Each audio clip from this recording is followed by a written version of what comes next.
Welcome!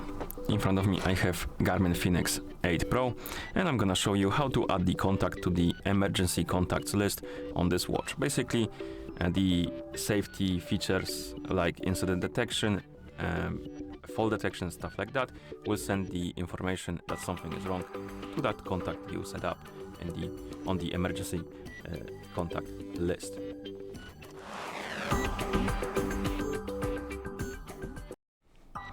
Before we start, if you want to do this, your watch needs to be paired with a phone via the GARMIN Connect application, and once the devices are paired together, we can continue and we can open the GARMIN Connect on the phone that is paired with our watch. Now tap on More, then GARMIN Devices, and select your watch. Here, find the option called Safety and Tracking, and tap on it. And if you open this page for the first time, it will ask you to set up your profile. Basically, if you tap on the safety set up safety features, if you tap on this, it will ask you to set up the profile. If you open it for the first time, it looks like something like this, and then it will ask you to add assistant contact, and basically we need to provide the email address and phone number, so the basically app can or the watch can contact somebody about the incident.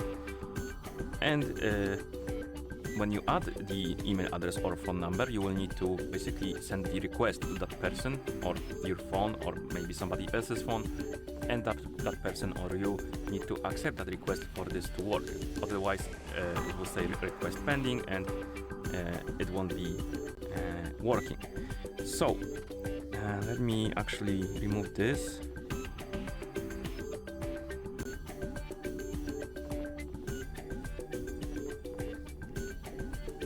Let me just copy the phone number and remove the contact, like this.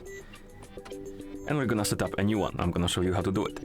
Let's say you are on this list, or rather on this page, and you want to add a contact. Tap on plus, and here you can select the contact from the list of your contacts. I don't have anyone that has like a real number here, so it won't work, but you can always tap on create a contact. You can enter the name,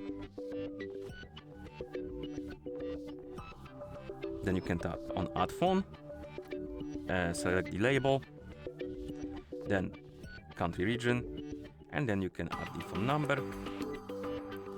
And once you add it, it will be on the list.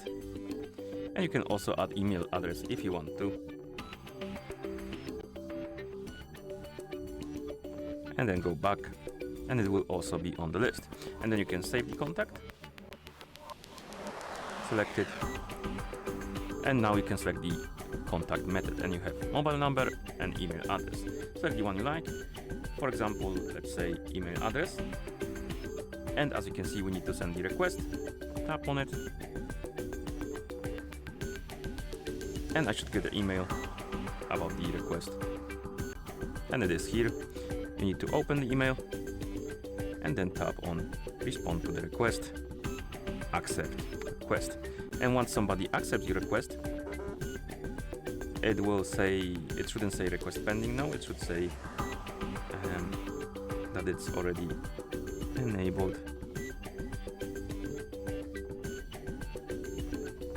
Accepted my request. Oh, okay, now it's working. So the email is enabled. And if you want to do it for the phone number, you can tap on select different method, select the phone number, tap on send request. That person or you will receive the message. You need to open the address from the message. It will bring you to this page, and of course you need to accept the request. And you should get the message that the assistant contact was accepted or accepted the request. And now if we open the page, it should update to the number. For some reason it takes it some time, but basically after somebody accepts the request, the number should not say pending anymore. It should be basically saying, it should say accepted, and it should be like a main way to contact your info, or main way to contact that person or you. Okay, and that's how you add the contact to the emergency contact list on this watch. Thank you for watching. If you found this video helpful, please consider subscribing to our channel and leaving a like.